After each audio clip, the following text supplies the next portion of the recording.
Hello and welcome back to Quarterlight. Today we're going to look at a Ford Escort Mk3. No, not the hatchback, we're actually going to look at the van. The Escort hatchback itself came out in 1980 and ran up to 1986. The Mk3 van didn't come out till around about February 81.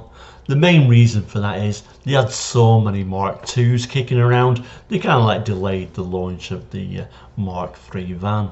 And it was a big move for Ford. This was a big change. Like the hatchback was a big change going to front wheel drive, this Mk3 Escort was a big change and a big improvement. If we think back to the Mark II Escort van, it was essentially just the Mark I Escort van with some very minor changes. So it's been a long time since we've had a new Escort van. There is a link, by the way, to the Mark II Escort van if you do want to have a look at it. I'll pop it up there somewhere. Now, this new Escort van had a choice of two different engine sizes, and the brochure we're going to look at is from 1983. I particularly think this design was quite unusual in a few ways. It was kind of like a bit of a compromise, as these commercial vehicles for Ford very often are. This door was a very small door, like from a 5-door Escort. It was a very short door, so they had to kind of like put this weird little window at the back so you could have a look as you looked behind yourself. There was a bit of extra window though, but it does look a little bit peculiar. Rather than putting an extra larger door, which it needed really, obviously they just came up with a cheaper option to use that same little short door. But anyway, we'll open the brochure up and see what details we can find. This is only going to be a very short video. This is a very short brochure. We're straight into the center pages, as we can see, as it's really only like a sheet, if you will. There were two models of Escort van, two different payloads. We had a 350 kilograms called the Escort 35 and 550 kilogram payload called the Escort 55. All of them had a manual 4-speed gearbox at this time. Now, as you can see, then you can just about get a glimpse at least of the interior and the dash, which was the same as the standard Escort passenger vehicle. There was two different engine choices, which basically meant there was three different versions in a way. It's telling us here.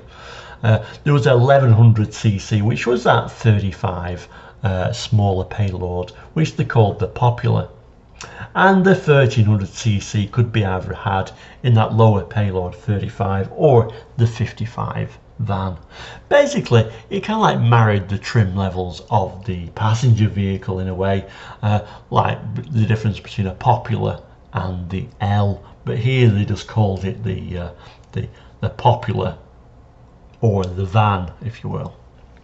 Although I seem to remember at some time there was an L version, but like I said, this particular one is from 1983, and they did kind of like play around with the trim levels quite a bit. But they had lots of different colours as well, similar to that Mark II van brochure, which had a nice colour choice. There was quite a good colour choice on these, considering they're a commercial vehicle. It says a wide choice of colours is available, with 7 standard gloss shades available on the Popular, plus black, and a further 7 metallic colours on the 35 van and 55 van. Remember, the lower model is called the Popular.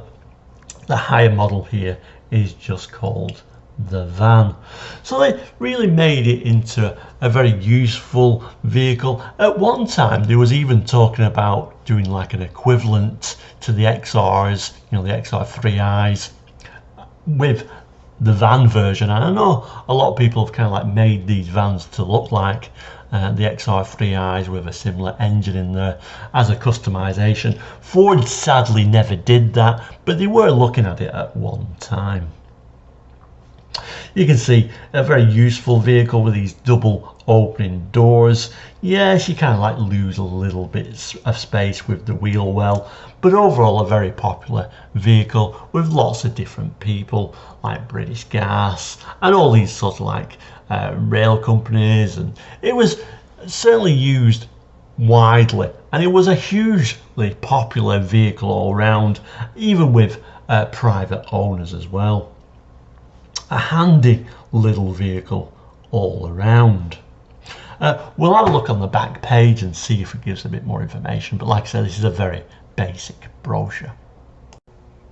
And here we are straight onto the back page, showing the specifications, optional features, etc., dimensions. And you can see straight away the dimensions of the van at the top there. The two different engine sizes are exactly, so the 1.1 is a 1117cc, the 1300 is a 1296cc. And like I say, if you look further down, standard and option features, you've got the popular, which is the popular, and what do they call the van, or the L. And all of these have got the 4-speed gearbox, like I said. We've got standard and optional features as well, which you can have a look at. Various little things like the higher one had fabric trimmed reclining seats, so nothing particularly out there, but you know, a reasonably equipped working vehicle, if you will. And you got things like a push button radio in the van, where the popular probably just got a little bit of a hole in there to put your own radio in there, if you will. It shows the colour choices down at the bottom, so the solid colours were diamond white, which we saw previously, Rio brown, which I don't remember seeing one in Rio brown, sunburst red, ocean blue, coral beige, cardinal red, ceramic blue and black, which was at an extra cost. The metallic colours, of course, they were obviously at extra cost as well. We got Strato Silver, Glacier Blue, Champagne Gold, Imperial Red, Jade Green, Nimbus Grey and Caspian Blue. And that's really all there is to say on this particular brochure. So there we go, the Ford Escort van. The main difference really between the passenger Escort and this Escort, apart from it having less windows of course, was the solid rear axle on sort of like cart springs, or leaf springs if you prefer, which obviously made for a slightly harsher ride, but also meant it could carry more equipment.